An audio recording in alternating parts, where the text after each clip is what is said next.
Thank you for listening to the steps of how to get into myBluePrint. For those that are interested, I am now going to share about how I am going to go about assessing your children on their myBluePrint podcast journal entries. Now, at this time, at the beginning of our journey, we are choosing to use this format. The goal is the students will be sharing their COVID-19 Ed podcast story summaries and personal connections. The myBluePrint Proficiency Standards are as follows. They move from emerging into developing, into proficient, and into extending. These 4 terms are going to be used in the future in our BC classrooms.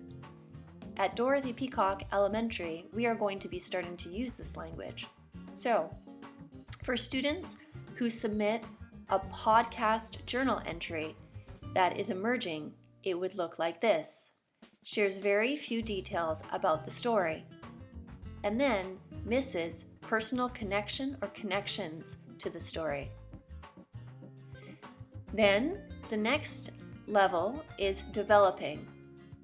Shares some facts of the story and shares very brief personal connection or connections to the story. Moving on the spectrum, we move up to proficient. Shares many or all main facts of the story and then shares detailed personal connection or connections to the story.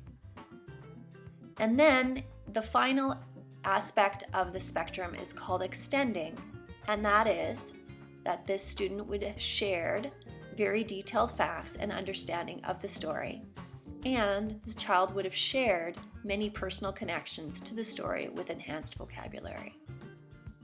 Hopefully, this gives you a snapshot of how I'll be assessing these podcast journal entries in myBluePrint. Things may change in the coming weeks as we are all trying to evolve and adapt to remote learning. If you have any questions, please reach out to me. Thanks.